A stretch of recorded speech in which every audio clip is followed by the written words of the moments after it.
राधा वल्लभ श्री हरिवंश सत्प्रेम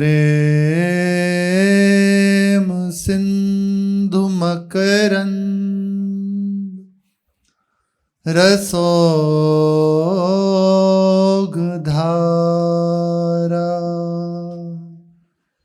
सारानजस्रमभितः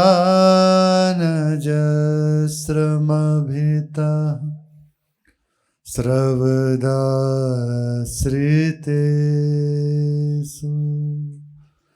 श्रीराधिके तव कदाचरणारविन्दो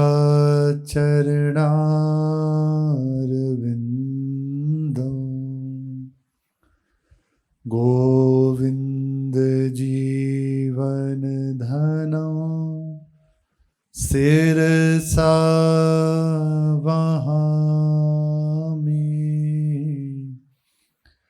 गोविन्द जीवन धनो शिरसा वहामि। श्री राधा वल्लभ लाल की जय। करुणा में श्री युगल सरकार श्री श्यामा श्याम, जिसके हृदय में प्रेम प्रकट हो जाता है उसके अधीन हो जाते हैं। इन्हें और कुछ नहीं चाहिए, एक प्रीति की सच्चाई से ही काम है। जहाँ प्रेम प्रकट हुआ वहीं अपने आप को अधीन कर देते हैं, इतना अधीन कि वह जैसे चाहता है वैसे खेलते हैं। जैसे जैसे उपासक भावना करता है वैसे वैसे उपास्य देव उसके भावना के अनुसार उसे सुख पहुंचाते हैं। हमारे प्रभु प्रेमाधीन है, केवल प्रेम के अधीन है। इसी प्रेम की व्याख्या करते हुए श्री नारद जी महाराज कह रहे हैं, अनेकों प्रकार से महापुरुषों ने अपने मत दिए हैं कि सर्वोपरि यही मत है उनके भावना अनुसार। यहाँ जो अलग अलग मत दिए गए हैं इसमें प्रधान बात है रुचि, उपासक के हृदय की रुचि। किसी की रुचि है हर समय अपने श्री ठाकुर जी की सेवा में लगे रहना, आठों प्रहर उन्हीं को दुलार करना, उन्हीं को बस भाव चाप से सेवित करना। और किसी की रुचि है ठाकुर जी की कथा सुनना, उनका नाम जप करना, रुचि प्राधान्य है। इसलिए अलग अलग आचार्यों ने भक्ति की अलग अलग अपनी महिमा बताई है। श्री पाराशर पुत्र श्री व्यास देव जी महाराज, पाराशर्य श्री व्यास जी, इनके मत के अनुसार भगवान की सेवा, भगवान की पूजा, ये उनकी भक्ति प्राप्त करने का, उनका प्रेम प्राप्त करने का सर्वोपरि सहज सरल उपाय है। निश्चित जो भगवान की सेवा करता है, उपासना करता है, उन्हें दुलार करता है, तो निश्चित निश्चित वे भगवान के प्राप्त कर लेगा, इसमें संशय नहीं है। श्री व्यास जी महाराज के वजह इस धरातल में जो लोग भगवान की पूजा करते हैं वे सनातन आनंद में परम पद को प्राप्त होते हैं, श्री व्यास देव जी के मत से। और ऐसा ही है, हम जिसकी आराधना करते हैं, उपासना करते हैं, भले हमारी ऐसी स्थिति नहीं है, ऐसी अवस्था नहीं है, लेकिन आराध्य देव स्वीकार कर लेते हैं। राई के सम भजन को मानत मेरु समान, थोड़े से भजन को बहुत मानते हैं। तो पूजा जो करते हैं ठाकुर जी की, श्री ठाकुर जी, वैसे प्रत्येक उपासक को पूजा करनी चाहिए। हर किसी को अपने घर में आराध्य देव विराजमान करने चाहिए। अपनी कुटिया में नाम सेवा है, चित्रपट सेवा है, विग्रह सेवा है, जैसे जिसकी सामर्थ्य है, जैसे जिसकी भावना है, उसके अनुसार और खूब दुलार करें। हमारी वृंदावन की उपासना सेवा प्रधान है। सेवा पधरा के 8 पहर उनका चिंतन। बाहर शरीर सेवा कर रहा है तो इसका प्रभाव होगा, आपका मन सेवा में लगने लगेगा। तो श्री व्यास देव जी की मत के अनुसार पूजा भगवान को पाने का, भगवान का प्रेम पाने का सर्वोपरि उपाय है। अब आगे कह रहे हैं, कथा दिश्वती गर्गः, ये और अनुपम साधन है, बहुत उत्तम,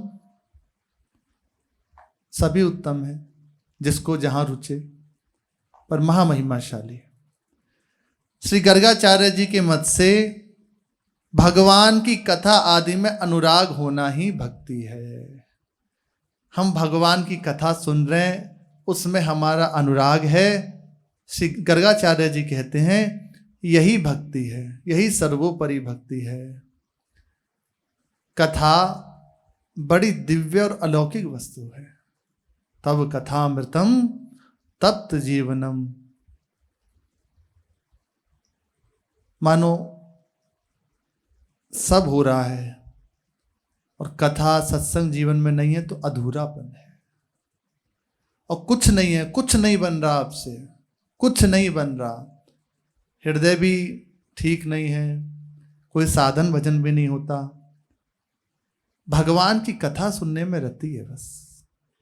तो निश्चित मानिए आपको ऐसी दिव्य अवस्था प्राप्त हो जाएगी जो महापुरुष जन याचना करते हैं। कथा श्रवण की बहुत महिमा है। आज तक जिसकी शरणागति पुष्ट हुई है, जिन्हें भगवान के चरणों का पता चला है, जो भगवान के चरणों को प्राप्त किए हैं, वो कथा महिमाशाली है। श्रवण सुजत सुनि आय हूं, प्रभु भंजन भवभीर।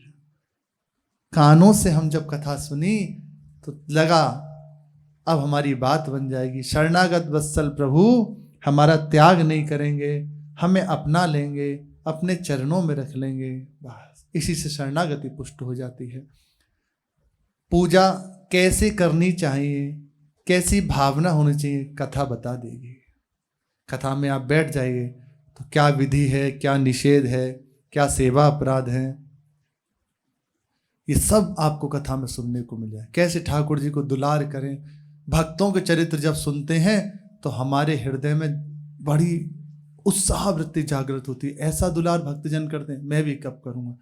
तो विशेष कथा की महिमा है, विशेष कथा की महिमा।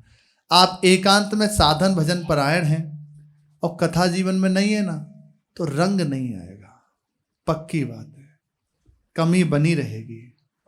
और जहाँ कथा नित्य श्रवण होती है, नित्य कथा का आस्वादन करते हैं और साधन भी भगवत कृपा से चल रहा है, तो आप देखिए उसके हृदय में सहज सरल दैन्यता होगी, उसका साधन बहुत तीव्रता से बढ़ता चला जाएगा। अरे सनकादिक ऋषि जी, जिन्हें कुछ पाना बाकी नहीं है, त्रिभुवन में अवाध गति है जिनकी, वे भी हर समय भगवान नाम स्मरण करते हुए भ्रमण करते रहते हैं और कथा जहाँ होती है जाकर सुनते हैं। यहाँ वृंदावन धाम में अव्यक्त रूप से विराजमान है। हमारी दृष्टि पवित्र हो तो हम भी देख पाए पक्का। जहाँ जहाँ भगवान की चर्चा होती है, श्री हनुमान जी महाराज, श्री सप्त ऋषि जी, भगवान शिव जी, ये सब बड़े बड़े महापुरुष जन विराजमान रहते हैं। व्यक्त अव्यक्त महापुरुष वहाँ विराजमान रहते हैं। उनके परमाणु हमारे जब शरीर को स्पर्श करते हैं ना, तो बिना प्रयास के सारे अपराध, सारे पाप प्रवृत्तियां नष्ट होने लगती हैं। बहुत महिमा है कथा की। एक बार की बात है, श्री विश्वामित्र जी महाराज वशिष्ठ जी के आश्रम पे आए। बहुत उन परस्पर सम्मान हुआ, बहुत आनंद में चर्चा होने लगी। अब विश्वामित्र जी का प्रधान मत था कि तपस्या बड़ी चीज है, और श्री वशिष्ठ जी का मत था कि नहीं, सत्संग सर्वोपरि है।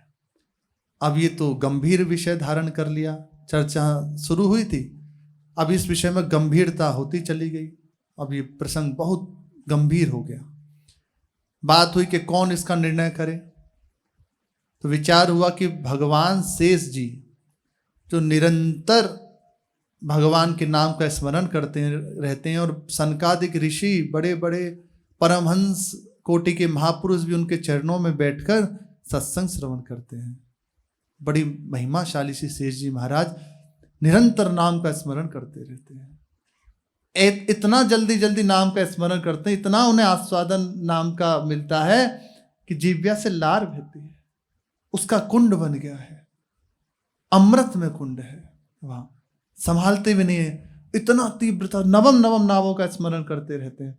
कोई जैसे जब प्रश्न करने पहुंचता है तो बहुत जल्दी से उत्तर दे दिया, फिर नाम का रटन करने लग जाते हैं। महामहिमाशाली श्री शेष भगवान, दोनों में परस्पर दृढ़ हो गया बात कि शेष भगवान के पास चलते हैं। श्री विश्वामित्र जी, श्री वशिष्ठ जी दोनों शेष जी के पास गए और जाकर अपना अपना मत रखा। प्रभु, हम में परस्पर चर्चा हो रही है कि सत्संग श्रेष्ठ है कि तपस्या श्रेष्ठ है। तो श्री शेष भगवान ने प्रभाव दिखाने के लिए कहा, अभी हमारा सर ये जो भूमंडल का भार रखा है इससे भाराक्रांत है, इसको यदि आप दोनों ऋषि में से जो समर्थ हो थोड़ी देर इसे संभाले रखें तो मैं इसे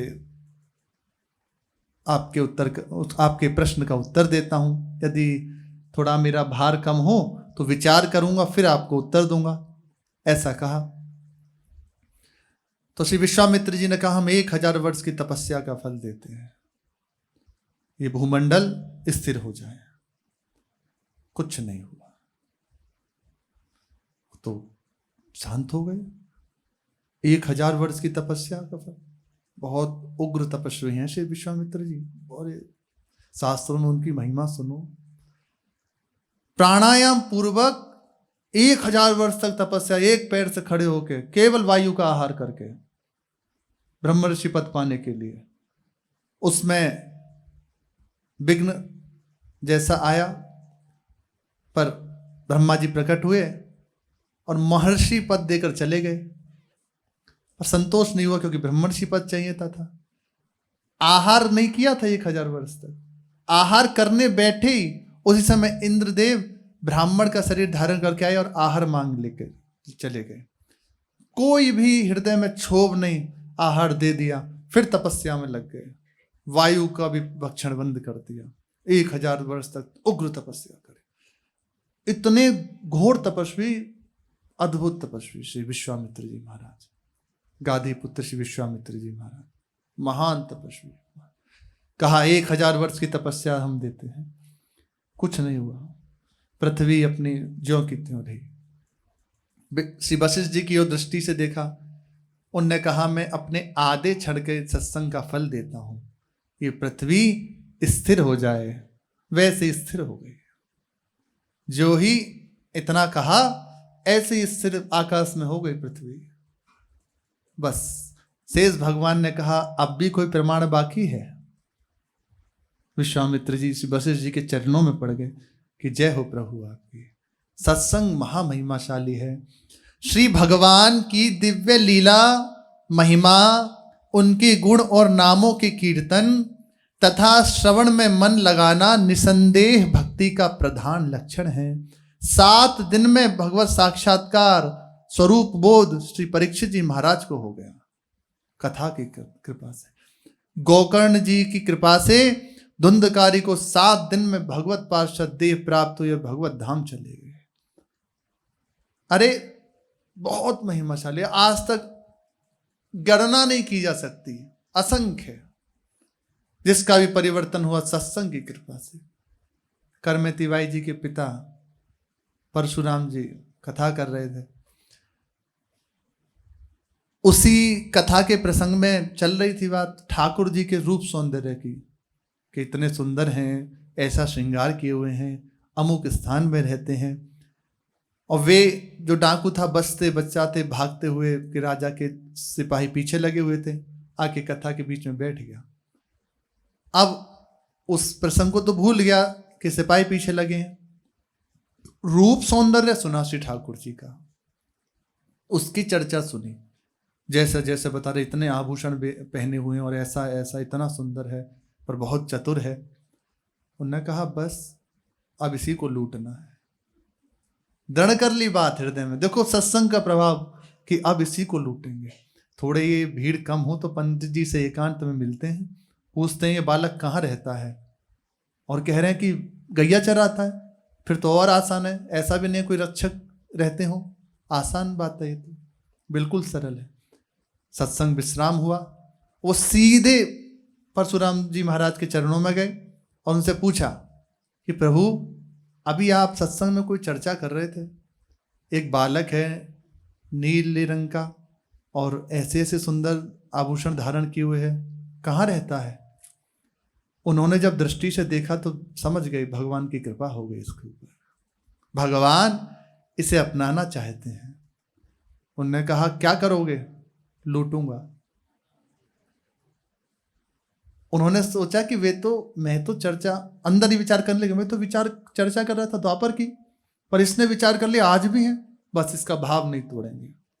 अब वो उसकी उत्साह वृत्ति इतनी बढ़ गई, जल्दी बताओ कहाँ रहता है? बोले वो ऐसा नहीं मिलता, बहुत ही ज्यादा चतुर है। बोले आप बताओ, हमने बड़े बड़े चतुरों को लूटा है, आज इस बार तो बस पक्का विश्वास है इसी को लूटेंगे। उन्होंने कहा नहीं लूट पाओगे। बोले यदि नहीं लूटा, जब तक उसे लूट नहीं लूंगा तो खान पान नहीं करूंगा। देखो हो गई शुरुआत यहीं से, जल नहीं पीऊंगा तब तक जब तक लूट नहीं लूंगा। उन्होंने कहा ये पक्का भगवान इसे अपनाना चाहते हैं। उसके हृदय में बात लग गई, बता दिया रूप सौंदर्य और कह दिया वृंदावन में चले जाओ, वहीं गोचारण करता है। बस सुना और पैदल चल दिया। अंदर पूरा चिंतन जो स्वामी जी ने बताया कि अलकावली बड़ी सुंदर है, सुंदर घुंघराले केश हैं, मुख पर विराजमान है, नेत्र कमल दल जैसे हैं, सुंदर श्याम रंग का बालक है, कटी काचनी धारण किए हुए है, सुंदर वंशी फेंट में खोसे रहते हैं, हाथ में लकुट है और बिल्कुल क्या उसकी महिमा का सुंदरता का वर्णन, बस वैसे वैसे जैसे जैसे बता रहे हैं वैसे वैसे बता रहे हैं। और खूब गहने मैया ने पहनाए हुए हैं। ऐसा ही चिंतन करते हुआ जा रहा है। 7 दिन हो गए। उसका भाव जागृत होता, जैसे ही कोई नदी तड़ाग आदि देखता, आगे क्या वृंदावन, पर अभी ऐसा नहीं। फिर आगे बढ़ता। खान पान के लिए उसने व्रत ले लिया था कि जब तक नहीं देख लूंगा, जब तक उसे लूट नहीं लूंगा, तब तक पानी भी नहीं पीऊंगा। बस चल दिया। इधर भगवान ने लीला करी। उन्होंने देखा ये वृंदावन तक कैसे आएगा, रास्ते में ही प्रकट कर दिया वृंदावन। रास्ते में देखा ये हमारे लिए चला आ रहा है, हमें लूटने, तो हम भी लूटने के लिए जा रहे हैं। चल दिए प्रभु, चल दिए लूटने के लिए। और सुंदर बाग, सुंदर वृंदावन का, उसकी तो क्या महिमा का वर्णन करें, ऐसा अद्भुत वृंदावन धाम है। प्रभु अपने सखाओं के संग गौचारण कर रहे हैं। उसने दूर से देखा बहुत सारी गायें हैं, लगा आ गया वृंदावन। समीप में श्री यमुना जी बह रही हैं। एक हृदय में शीतलता होने लगी। कहाँ देखो 7 दिन हो गए, ना खाया है ना पिया है, बस हृदय शीतल हो गया। बड़ा उत्साह बढ़ा, एक अलौकिकता उसे अनुभव में आ रही है। आगे बढ़ा, देखा कुछ कुछ बालक है तो अलग अलग विहरण कर रहे हैं, और एक श्याम रंग का बालक है और वो ऐसे एक अपने सखा के कंधे पे हाथ डाला हुआ है। उसने ये देखा, समझ गया कि, और आभूषण तो क्या कहने, नक से सिर तक श्री ठाकुर जी उस दिन विशेष श्रृंगार करके आए थे क्योंकि लुटना था। सहज भाव, अत्यंत सरल भाव, पता नहीं, इसीलिए कहते हैं सत्संग की बड़ी महिमा है। कौन सा शब्द हृदय में स्पर्श कर जाए और आपको ऐसी जगह पहुंचा दे, कोई पता। इसलिए बहुत ध्यानपूर्वक सुनना चाहिए। कौन सी बात लग जाए हृदय में और हमारी स्थिति को बदल दे, बहुत ध्यानपूर्वक सुनना चाहिए। श्री गोवर्धन डाकू ने विचार किया, हो ना हो यही है। देखो आभूषण भी इसने खूब पहने हुए हैं और बहुत सुंदर है। कुछ देर तो उसने नेत्र भर के देखा, भूख प्यास गई, थकान गई, बस नेत्र भर के देख रहे हैं।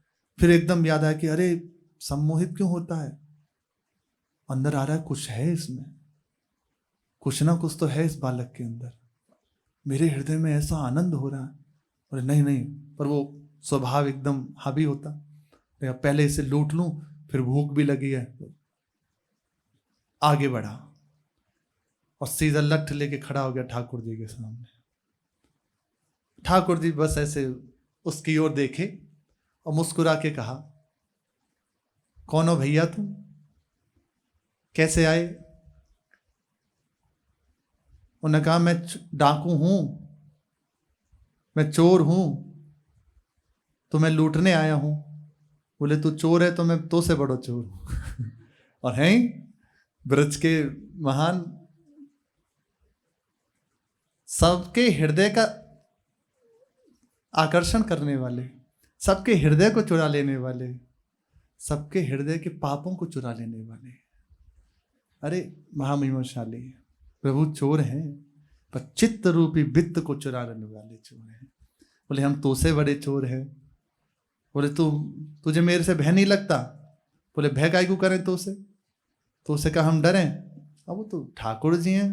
तो विचार आई कि पंडित जी ने कही थी बहुत चतुर है, ऐसे का हाथ सामने बातों से ये नहीं आएगा, उसने डंडा आगे किया। बोले सीधे सीधे ये आभूषण उतार दे और बस, नहीं तो अभी हम। बोले अच्छा। भगवान को दया आ गई उसके ऊपर, मुस्कुरा दी। उन्होंने कहा कुछ खाया पिया है कि नहीं खाया पिया अभी तुमने? बोले बाद में खाएंगे, हमने व्रत लिया कि जब तक लूट नहीं लेंगे तुम्हें तब तक खाएंगे पिएंगे नहीं। अच्छा बड़े पक्के हो तुम तो। अंदर ठाकुर सोचने सच्चा भगत है। तो कि चल पहले कुछ खा ले फिर तू लूट ले। तो साथ ही लाए थे, ठाकुर जी के पास तो था ही, वो पाया और कहा ले पा ले। अब इतना उसका हृदय आकर्षित होता जा रहा है, मना नहीं कर पाया। लिया और ऐसे थोड़ी सी संशय वृत्ति से देखा कुछ है तो नहीं कि, तो इसलिए कहा पहले मैंने पा तो लिया, अब भी तो विश्वास ना है। ठाकुर जी ने कहा और कहा पा ले जल्दी, थोड़ा लग रहा है थको हुआ। पा लिया। जो ही पाया अवद्या की गांठ खुल गई, माया मल नाश हो गया, महा महिमाशाली हृदय में सद्भाव प्रकट हो गया, चरणों में पड़ गया। प्रभु गलती हो गई, मैं आपको लूटने आया था, जानता नहीं था, क्षमा करो।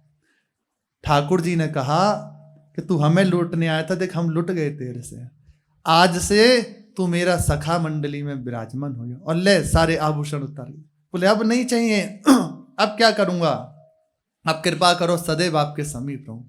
नित्य लीला में प्रवेश हो गया, तत्काल लीला में प्रवेश हो गया। ये है सत्संग की महिमा। अरे भगवान अपने भक्तों के संग बैठ के चर्चा करते हैं, भगवान स्वयं। आज भी रसातल में श्री बलि जी महाराज के द्वार पे प्रहलाद जी और भगवान वामन जी निरंतर भगवत चर्चा करते रहते हैं, अपने प्रेमियों की चर्चा करते रहते हैं। एक बार चित्त आकृष्ट हो जाए, हमारा लग जाए सत्संग महामहिमाशाली है, महामहिमाशाली है। ऐसे ऐसे हमारे ब्रज में प्रेमी जन हुए हैं, सत्संग के श्रोता, कि घर बार से आ गए और बस यही नियम है कि जहां सत्संग हो रहा है वहीं बैठ के सुनते हैं, मांग के पा लेते हैं और बस पड़े हुए हैं। अखंड स्मृति जागृत सत्संग की कृपा से हो जाएगी। केवल सत्संग सुने, उसी का मनन करे, आप देखेंगे हृदय में भगवत चरणारविंद की प्रीति अखंड स्मृति जागृत। कुछ ना करें, कुछ और ना करें, पर हम बहुत कुछ करते हैं, इसलिए निरंतर सुनते हुए भी हमें लाभ नहीं मिलता। हम जैसे अपने को सौभाग्य मिला है गुरुजनों का सत्संग सुनने का, लेकिन क्या होता है, हम उसे सुन के बस क्या रे रोज सुनते हैं, महत्व बुद्धि नहीं है, उसके प्रति विशेष भाव नहीं है। इसलिए लगता है क्या सुनना, अभी तो सुना ही था, कल भी सुना था, थोड़ी देर चलो, एक नियमावली है, ये नहीं होना चाहिए। बस एक एक शब्द सुनने, मानो कि प्यासा हृदय तृप्त हो रहा है श्रवण सत्संग सुन के, श्रवण द्वारा।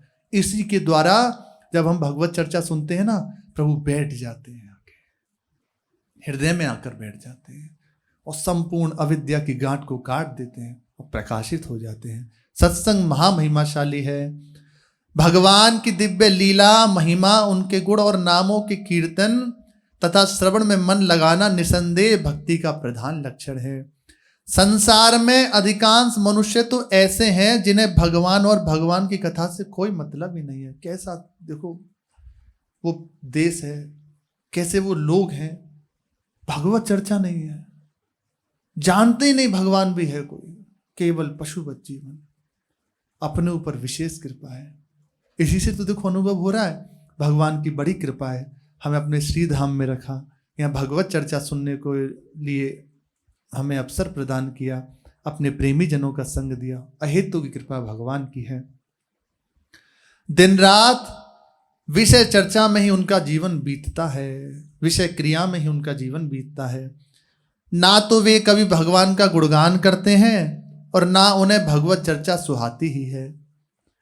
श्रवण न राम कथा अनुरागी, बड़ी कृपा अपने जनों के ऊपर है जो हमें भगवत चर्चा सुनने का अवसर मिला है, और कथा सुने बिना रह नहीं सकते। मानो हम ऐसा लाभ नहीं ले सकते, पर एक अभ्यास बन गया है, एक आदत बन गई है।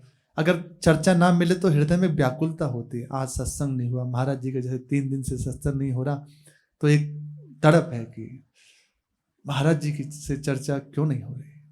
देखो भले कहो मत, अंदर से होगा। एक अमृतमय, सच में बड़ी अमृतमय वाणी है, सहज रूप से बोल रहे हैं, ऐसा लगता है कि अमृत का निर्झरण हो रहा है। इतनी मिठास है वाणी में। ये है जो वस्तु को प्राप्त कर जाते हैं ना, उनकी वाणी में ये बात हो जाती है। एक हृदय मानो जल से युक्त है, उस पे अमृत में वर्षा हो रही है, हृदय शीतल होता जा रहा है, आनंद से लबालब बढ़ता जा रहा है। बस लगता है चर्चा करते रहे, तभी तो आशीर्वाद निकलता है। आप चिरंजीवी रहो, आप स्वस्थ रहो, आप प्रसन्न रहो, आपको कोई रोग ना हो, और ऐसी भगवत चर्चा करते रहो। सौनकादि ऋषि 1000 वर्ष का संकल्प करके बैठे हुए भगवत चर्चा सुनने के लिए। देखो कैसे भगवत चर्चा में वे कहते हैं हमारी जटाएं धूमिल हो गई यज्ञ करते करते, पर हमें जो आज सुख मिल रहा है भगवत कथा का पान करके, वैसा सुख हमें नहीं मिला। कथा में विशेष कृपा है। इसी से देखो नाम जप में रति हो जाएगी, इसी से भगवान चरणार बिंद में रति हो जाएगी, इसी से शरणागति पुष्ट हो जाएगी। एक सादे सब सदे, एक बात बस पकड़ ली ना, बस मुझे भगवत चर्चा सुनने, और सुनने के साथ ऐसे सुने कि उसका मनन होने लगे हमारे अंदर, उसका मनन चलने लगे। ये एक विशेष बात है। श्रवण आपका उत्तम हुआ है, इसकी तभी परिपक्वता है जब हमारे हृदय में उसका मनन चले। बिना प्रयास के बैठे हुए वही चिंतन चल रहा है, आज सत्संग में ही हुआ था, आज सत्संग में ये कहा था, और इसका प्रभाव देखना, ये जो मनन हो रहा है ना, जितना अच्छा श्रवण उतना अच्छा मनन, और वैसे ही आपको फिर उतारना नहीं पड़ेगा, निधिध्यासन स्वयं आपके जीवन में उतरने लगेगी वो बात। इस अवस्था में जिन मनुष्यों का मन भगवान के गुणानुवाद सुनने और कहने में लगा रहता है, वे अवश्य ही भक्त हैं, संशय नहीं है इसमें। बड़े बड़े परमहंस, एकांत से भी महापुरुष भी निरंतर भगवान की चर्चा करते हैं, उन्हें कुछ करना बाकी नहीं। 3 दिन पूज्य श्री पंडित रामकृष्ण बाबा समाधि में बैठे रहते, 3 दिन राघव पंडित गुफा में भजन करते थे बाबा गिरिराज जी में, और बैठ जाते 3 दिन, शरीर का शुद्ध नहीं। वे भी संध्या को सब साधक इकट्ठे हो जाते, तो अलग अलग स्थान पे चर्चा करते भगवान की, बस अलग अलग स्थान निहित हो जाता, और वहां बैठ के भगवत चर्चा करते। वृंदावन में भी आके अनेकों संप्रदाय के संत उनके समीप जाते और उनसे भगवत चर्चा सुनते। सबको जैसे तैसे, जो जिस संप्रदाय का है, जिस मार्ग का उपासक, वैसे ही उसको संभालते, वैसे ही उसे मार्ग दिखाते। जिनका मन भगवान की चर्चा कहने सुनने में लगा रहता है, वे निश्चित ही भक्त हैं, निश्चित ही भक्त हैं। 5 भक्ति के जो 64 अंग हैं उसमें प्रधान माने जाते हैं। भगवान के धाम का वास, उनके नाम का रटन, उनके प्रेमी जनों का संग, भगवान की कथा सुनना, भगवान की सेवा करना, ये प्रधान 64 अंगों में ये 5 जिसके जीवन में है ना, निश्चित मानिए उस संपूर्ण अंग उसके हृदय में विराजमान हो जाएंगे। सूत्रकार आचार्य श्री नारद जी ने स्वयं महर्षि वेदव्यास से कहा है, इदं हि पुंसस्तपसः श्रुतस्य वा सुइष्टस्य सूक्तस्य च बुद्धिदत्तयो अव्युच्यतो अर्थ कविभिर्निरूपितो यदुत्तम श्लोक गुणानुवर्णनम। विद्वानों ने यही निरूपित किया है कि भगवान का गुणानुवाद कीर्तन ही तप, वेदाध्ययन, भली भांति किए हुए यज्ञ, मंत्र, ज्ञान और दान आदि सबका अविनाशी फल है। भगवान का गुणानुवाद कीर्तन, भगवान की चर्चा, भगवान का सत्संग। श्री रामचरितमानस में कहा है, राम कथा सुंदर करतारी संशय बिहग उड़ावनहारी,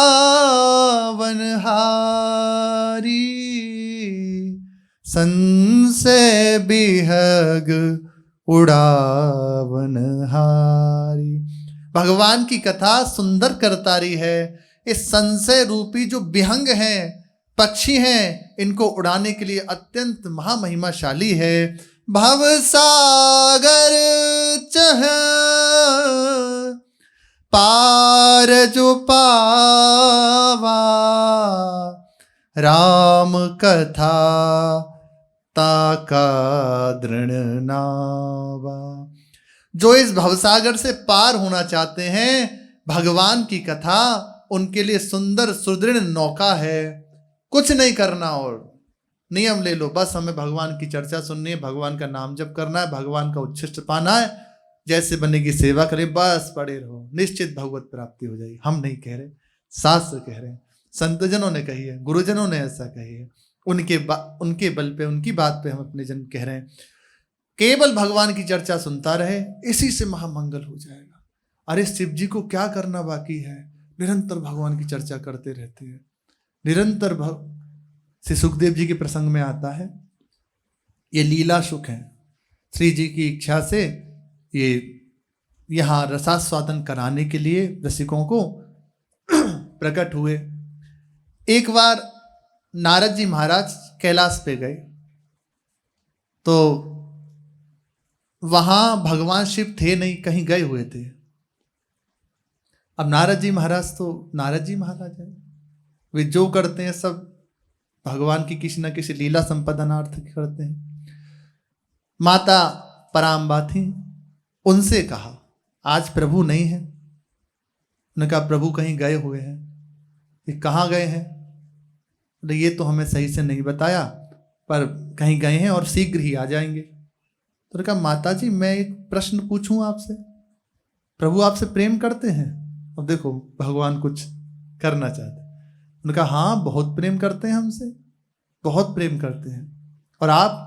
अरे हम तो क्या कहें, हमारे तो जीवन ही वही है, सब कुछ है हमारे, बहुत प्रेम करते हैं। अरे लगता नहीं है कि प्रभु आपसे प्रेम करते हैं। अब नारद जी ने संशय वृत्ति डाल दी। उन्होंने कहा ऐसा क्यों कह रहे हैं आप? बोले हम इसलिए कह रहे हैं कि भगवान शिव के गले में जो मुंड माला है, कभी उन्होंने बताया कि वो किसकी है? अब बस इतना कहो, नारद जी चले गए। वो बस एक हृदय में वृत्ति छोड़ गए और इतना कह के चले गए। अब माता जी के हृदय में संशय कि बात तो सही कह रहे हैं, आज तक नहीं बताया भगवान ने कि ये मुंडमाला किसकी है। अब तो आने दो, बस यही पूछूंगी। और सीधे जाके जो एकांत भवन होता है, कोप भवन, वहां जाके बैठ गई। उधर भगवान शिव जब कैलाश पधारे तो सेविकाएं थी, गढ़ थे, पर माता जी का कहीं पता नहीं। भगवान शिव ने पूछा कि कहाँ गई, तो संकेत कर दिया कि उस भवन की ओर। भगवान शिव बोले कि कुछ गड़बड़ी हो गई। तो आप गए फिर अंदर, देखा माता जी अस्त व्यस्त है। पूछा क्या हुआ? बोले आप बस झूठी प्रीति दिखाते हो कि हम तुम्हें बहुत प्रेम करते हैं और ऐसा। बोले नहीं क्या हुआ? बोले आपने आज तक हमें ये नहीं बताया कि आपके गले में मुंडमाला किसकी है। तो सीधा भगवान शिव ने कहा नारद जी आए थे क्या? बोले हाँ आए तो थे हमारे गुरु जी। बोले बस इसीलिए आप यहाँ बैठी हो। बोले हमने इसलिए नहीं बताया कि उचित नहीं जान पड़ा। बोले नहीं नहीं, आज मैं जानना चाहती हूँ, ये जो मुंड की माला आप पहनते हैं किसकी है? बोले आपकी है। बोले क्यों? बोले जब आपका शरीर शांत हो जाता है, इसी मुंड माला को मैं गले में धारण करता हूँ, आप ही के मुंडों की माला। बोले अर्थात आप अविनाशी हैं और मैं? तो उन्होंने कहा कि हाँ। बोले प्रभु अब तो हमें आप ऐसा कीजिए कि कभी आपका संग ना छूटे। बोले इसके लिए अमर कथा सुननी पड़ेगी। तो ठीक है सुनाओ। बोले यहाँ नहीं, यहाँ गढ़ हैं और सब हैं, यहाँ नहीं, एकांत में चलो। तो भगवान शिव अमरनाथ जो स्थान है ना, वे उसी के लिए है। भगवान शिव अमरनाथ स्थान में पहुंचे और वहां जाके पहले अपनी श्रृंगी बजाई। उससे वहां जितने भी पक्षी थे सब उड़ गए। वो इसीलिए स्थान वहां का महामहिमाशाली भगवान शिव विराजमान होते। तो विराजमान हुए और कहा देखो मैं समाधिस्थ होकर कथा सुनाऊंगा और तुम बहुत ध्यान पूर्वक सुनना, कहीं भी कुछ नहीं, अन्य चिंतन मत करना। माता जी से कह दिया। बोले आप चिंता ना करें। माता जी भी एकदम भावाविष्ट होकर कथा सुनने लगी। इधर जब भगवान ने संगीनाद किया तो समस्त जो पक्षी थे सब तो उड़ गए और वहां बस एक तोते ने अंडा दिया हुआ था और वे वहां विराजमान था। जब संगीनाद हुआ तो सब पक्षी उड़ गए, केवल वही बचा था। उसके प्रभाव से वे उसी समय फूटा। भगवान ने विचार किया कि सब तो चले गए, अब जो सुख जी हैं उस वही सुखदेव जी महाराज जब सुख रूप में थे तो वहां बैठ के भगवान कथा कर रहे हैं और अंदर अंदर हुंकारी भर रहे हैं। तो भगवान शिव को लग रहा है कि माता जी कथा सुन रही हैं और माता जी कथा सुनते सुनते समाधिस्थ हो गए। उनको देह सुधि भूल गई, वो समाधिस्थ हो गए। जब नेत्र खोले तो देखा माता जी तो समाधिस्थ है। तो पूछा कि तुम जब समाधिस्थ हो तो ये हुंकारी कौन भर रहा है? तो दृष्टि पड़ी सीधे वो सुखदेव जी की और जो सुख रूप में थे। उनका इसने तो कथा सुन ली। अब भगवान त्रिशूल लेके पीछे पीछे भागे उनके और वे वहां से उड़े और उड़ते हुए सीधे वेद व्यास जी के आश्रम में उनकी जो पत्नी थी उनके उन्होंने जम्हाई ली, उसी की द्वारा अंदर प्रवेश हो गए। ऐसे वो सीधा गर्भ में प्रवेश कर गए। अब भगवान शिव मारने को उद्यत। उन्होंने कहा प्रभु आप क्या कर रहे हैं? बोले अंदर सुख विराजमान है, इसने अमर कथा सुन ली है। तो बोले आप अब बोले इसका वध करेंगे। बोले आप सच्ची में भोले हो। बोले अमर कथा सुन ली, अब वध कैसे हो जाएगा? बोले कथा जब आप कह रहे हैं अमर कथा है तो अब वध कैसे हो जाएगा? भगवान शिव ने कहा भगवान का जैसा विधान, और फिर आगे। तो ऐसे कथा का आस्वादन होता है। अमरत्व प्रदान हो गया। आज भी सुखदेव जी विराजमान है, निरंतर भगवान का स्मरण करते हुए, निरंतर 18,000 श्लोकों का गान करते हुए और भ्रमण करते रहते हैं। समाधिस्थ रहते थे एकांत में। श्री व्यास जी महाराज ने 2 श्लोक पढ़ाकर भेजे अपने शिष्यों को। उन्होंने कहा प्रभु हमें जब हम जंगल में जाते हैं तो भय लगता है, क्या करें? तो समझ गए कि भगवान कोई लीला करना चाहते हैं। तो 2 श्लोक कंठस्थ कराए, वराहपीरम और दूसरा अहो बकीयम स्तन काल कूटम। इस श्लोक को, ये दोनों श्लोक पढ़ाए कि जाओ इस श्लोक को तुम सुनाना, जब तुम्हें भय लगे तो इसका गान करना। तो जो शिष्य जन थे बहुत मधुर कंठ से गान कर रहे थे। सुखदेव जी महाराज पहला श्लोक जो ही सुना बस हृदय आनंदित हो गया, खिंचे चले आए, समाधि में बैठे थे। उन्होंने कहा और सुनाओ। उन्होंने कहा हमारे गुरुजी ने ये 2 श्लोक याद कराए और आपको सुनने हैं तो आपको हमारे गुरुजी से मिलना पड़ेगा। कौन गुरुजी हैं? वेद व्यास जी महाराज, भगवान वेद व्यास जी। बोले हमारे तो पिता हैं। 18,000 श्लोक पढ़े और फिर पूरा परीक्षित महाराज को 7 दिन में मुक्त कर दिया। कथा की महामहिमा, जिसने आश्रय ले लिया निश्चित मंगल हो गया। कुछ बने ना बने, भगवान के नाम कर रहे हैं, जितना बने उतना कर लो। धाम में पड़े हैं, उनका नाम रटन कर रहे हैं, उनकी चर्चा सुन रहे हैं, बस हो गई बात। महाराज जी ने कहा ये श्री जी के पास जाना है, बस आनंद में। यही हमारा जीवन है, यही हमारा साधन है, यही हमारा साध्य है। शेष चर्चा आगे। श्री राधा वल्लभ लाल की जय।